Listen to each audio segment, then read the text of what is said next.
हरे कृष्णा। 1000 गाय दान देने जितना पुण्य है आमल की एकादशी। आमल की एकादशी का व्रत 3 मार्च 2023 को किया जाएगा। आमल की एकादशी व्रत से साधक जन्म मरण के बंधन से मुक्त होता है। जानते हैं आमल की एकादशी का मुहूर्त, कथा और इस दिन आंवले का महत्व। आमल की एकादशी का व्रत 3 मार्च 2023 को किया जाएगा। इस दिन आंवले के पेड़ की पूजा का विशेष महत्व है। एकादशी पर रात्रि जागरण करने से श्री हरि बेहद प्रसन्न होते हैं। हर एकादशी का अपना महत्व और लाभ है। कहते हैं आमल की एकादशी व्रत के प्रभाव से साधक जन्म मरण से मुक्ति पा सकता है तथा मुक्ति पाकर विष्णु लोक को प्राप्त होता है। इसे आंवला एकादशी और रंग भरी एकादशी के नाम से भी जाना जाता है। एकादशी व्रत में कथा के बिना पूजन का फल नहीं मिलता। आइए जानते हैं आमल की एकादशी का मुहूर्त, कथा और इस दिन आंवले का महत्व। आमल की एकादशी वाले दिन स्वयं भगवान विष्णु माँ लक्ष्मी के साथ आंवले के वृक्ष पर निवास करते हैं। यही वजह है कि इस दिन आमल की वृक्ष का पूजन और परिक्रमा करने से लक्ष्मी नारायण प्रसन्न होते हैं और साधक की धन दौलत में बढ़ोतरी होती है। व्यक्ति समस्त पापों से मुक्ति पाता है। आमल की एकादशी व्रत कथा। 1000 गाय दान देती है पुण्य। ब्रह्मांड पुराण में मानधाता और वशिष्ठ संवाद में फागुन मास के शुक्ल पक्ष की अमल की एकादशी का महात्म्य इस प्रकार वर्णित हुआ है। एक बार मानधाता जी ने वशिष्ठ जी से प्रार्थना की, हे ऋषिवर, यदि आप मुझ पर प्रसन्न हैं, मुझ पर यदि आपकी कृपा है तो आप कृपा करके मुझे ऐसे व्रत बतलाइए जिनका पालन करने से मुझे वास्तविक कल्याण की प्राप्ति हो। इसके उत्तर में वशिष्ठ जी प्रसन्नचित्त होकर कहा, हे राजन, मैं आपको शास्त्रों के एक गोपनीय, रहस्यपूर्ण तथा बड़े ही कल्याणकारी व्रत की कथा सुनाता हूँ, जो कि सभी प्रकार के मंगल को देने वाली है। हे राजन, इस व्रत का नाम आमल की एकादशी व्रत है। यह व्रत बड़े से बड़े पापों का नाश करने वाला है, 1000 गाय दान के पुण्य का फल देने वाला है एवं मोक्ष प्रदान करने वाला है। पुराने समय के वैदिक नाम के नगर में ब्राह्मण, क्षत्रिय, वैश्य तथा शूद्र वर्ण के लोग बड़े ही सुख पूर्वक निवास करते थे। वहाँ के लोग स्वाभाविक रूप से स्वस्थ तथा हिष्ट पुष्ट थे। हे राजन, उस नगर में कोई भी मनुष्य पाप आत्मा अथवा नास्तिक नहीं था। इस नगर में जहाँ जहाँ वैदिक कर्म अनुष्ठान हुआ करता था, वेद ध्वनि से यह नगर गूंजता ही रहता था। उस नगर में चंद्रवंशी राजा राज करते थे। इसी चंद्रवंशीय राजवंश में एक चैतरथ नाम के धर्मात्मा, एक सदाचार राजा ने जन्म लिया।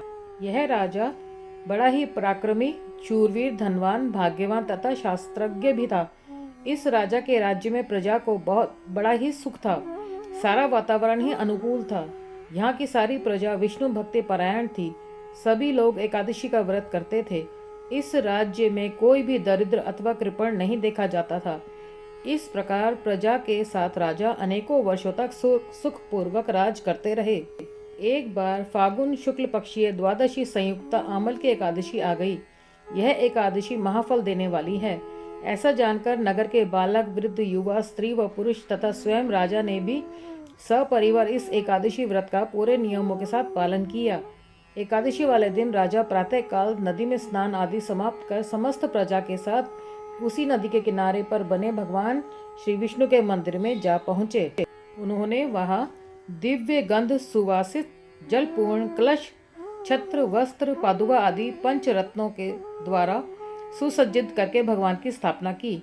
इसके बाद धूप दीप प्रज्वलित करके आंवल की अर्थात आंवले के साथ भगवान श्री परशुराम जी की पूजा की और अंत में प्रार्थना की, हे परशुराम, हे रेणुका के सुख वर्धक, हे मुक्तिदाता, आपको नमस्कार है।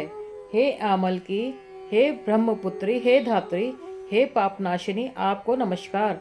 आप मेरी पूजा स्वीकार करें। इस प्रकार राजा ने अपनी प्रजा के व्यक्तियों के साथ भगवान श्री विष्णु एवं भगवान श्री परशुराम जी की पवित्र चरित्र गाथा श्रवण, कीर्तन व स्मरण करते हुए तथा एकादशी की महिमा सुनते हुए रात्रि जागरण भी किया।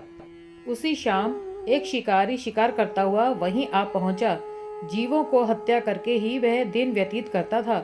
दीप मालाओं से सुसज्जित तथा बहुत से लोगों द्वारा इकट्ठे होकर हरि कीर्तन करते हुए रात्रि जागरण करते देखकर शिकारी सोचने लगा कि यह सब क्या हो रहा है।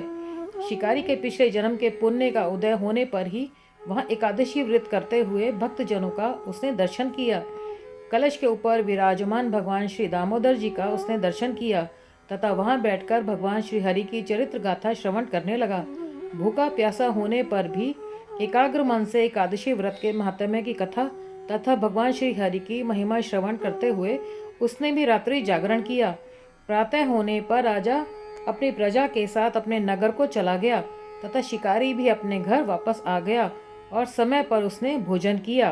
कुछ समय बाद जब उस शिकारी की मृत्यु हो गई तो अनायास एकादशी व्रत पालन करने तथा एकादशी तिथि में रात्रि जागरण करने के प्रभाव से उस शिकारी ने दूसरे जन्म में विशाल धन संपदा, सेना, सामंत, हाथी, घोड़े, रथों से पूर्ण जयंती नगर की नगरी के विदुरथ नामक राजा के यहाँ पुत्र के रूप में जन्म लिया। वह सूर्य के समान पराक्रमी, पृथ्वी के समान क्षमाशील, धर्मनिष्ठ, सत्यनिष्ठ एवं अनेकों सद्गुणों से युक्त होकर भगवान विष्णु की भक्ति करता हुआ जीवन बिताने लगा। वह बड़ा दानी भी था। इस जन्म में इसका नाम वसुरथ था। एक बार वह शिकार करने के लिए वन में गया और मार्ग भटक गया। वन में घूमते घूमते थका हारा प्यास से व्याकुल होकर अपनी बाहों का तकिया बनाकर जंगल में सो गया। उसी समय पर्वतों में रहने वाले मलेच्छ यवन सोए हुए राजा के पास आकर राजा की हत्या की चेष्टा करने लगे। वे राजा को शत्रु मानकर उनकी हत्या करने पर तुले थे। उन्हें कुछ ऐसा भ्रम हो गया था कि ये वही व्यक्ति है जिसने हमारे माता पिता, पुत्र पौत्र आदि को मारा था तथा उसी के कारण हम जंगल में खाक छान रहे हैं। किंतु आश्चर्य की बात कि उन लोगों के द्वारा फेंके हुए अस्त्र शस्त्र राजा को न लगकर उसके इर्द गिर्द गिरते गए। राजा को खरोच तक नहीं लगी। जब उन लोगों के अस्त्र शस्त्र समाप्त हो गए तो सभी भयभीत हो गए तथा एक कदम भी आगे नहीं बढ़ा सके। तब सभी ने देखा कि उसी समय राजा के शरीर से दिव्य गंध युक्त अनेकों आभूषणों से आभूषित एक परम सुंदरी देवी प्रकट हुई। वह भीष्म भ्रकुटी युक्ता क्रोधित नेत्रा देवी क्रोध से लाल पीली हो रही थी। उस देवी का यह स्वरूप देखकर सभी यवन इधर उधर दौड़ने लगे, परंतु उस देवी ने हाथ में चक्र लेकर एक क्षण में ही सभी मलेच्छों का वध कर डाला। जब राजा की नींद खुली तथा उसने यह भयानक हत्याकांड देखा तो वह आश्चर्यचकित हो गया, साथ ही भयभीत भी हो गया। उन भीष्म आकार वाले मलेच्छों को मरा देखकर राजा विस्मय के साथ सोचने लगा कि मेरे इन शत्रुओं को मारकर मेरी रक्षा किसने की? यहाँ मेरा ऐसा कौन हितैषी मित्र है? जो भी हो, मैं उसके इस महान कार्य के लिए उसका बहुत बहुत धन्यवाद ज्ञापन करता हूँ। उसी समय आकाशवाणी हुई कि भगवान केशव को छोड़कर भला शरणागत की रक्षा करने वाला और है ही कौन? अतः शरणागत रक्षक, शरणागत पालन श्री हरि ने ही तुम्हारी रक्षा की है। राजा उस आकाशवाणी को सुनकर प्रसन्न तो हुआ ही, साथ ही भगवान श्री हरि के चरणों में अति कृतज्ञ होकर भगवान का भजन करते हुए अपने राज्य में वापस आ गया और निष्कंटक राज्य करने लगा। वशिष्ठ जी कहते हैं, हे राजन, जो मनुष्य इस आमल की एकादशी का व्रत पालन करते हैं वे निश्चित ही विष्णु लोक की प्राप्ति कर लेते हैं। हे हरि जी महाराज, जैसे आपने उस शिकारी को मोक्ष प्रदान किया, ऐसे ही हम सभी को मोक्ष प्रदान करना और जन्म मरण के चक्र से हमें मुक्त करना। बोलो श्री हरि की जय, एकादशी मैया की जय, आमल की एकादशी मैया की जय। अब करते हैं प्रार्थना, ठाकुर जी की प्रार्थना, श्री हरि की प्रार्थना। इतना तो करना स्वामी, जब प्राण तन से निकले, गोविंद नाम लेके ये प्राण तन से निकले। श्री गंगा जी का तट हो, मेरा सावरा निकट हो, यमुना का वंचिवट हो, जब प्राण तन से निकले। पीतांबरी कसी हो और छवि मन में ये बसी हो, होठों पे कुछ हंसी हो, जब प्राण तन से निकले। इतना तो करना स्वामी, जब प्राण तन से निकले, गोविंद नाम लेकर ये प्राण तन से निकले। जब कंठ प्राण आए, कोई रोग ना सताए, यम दर्श ना दिखाए। जब प्राण तन से निकले, उस वक्त जल्दी आना, नहीं शाम भूल जाना। राधे को साथ लाना, जब प्राण तन से निकले। इतना तो करना स्वामी, जब प्राण तन से निकले। गोविंद नाम लेके ये प्राण तन से निकले। एक भक्त की है अर्जी, खुद गर्ज की है अर्जी। आगे तुम्हारी मर्जी, जब प्राण तन से निकले। इतना तो करना स्वामी, जब प्राण तन से निकले। गोविंद नाम लेके ये प्राण तन से निकले।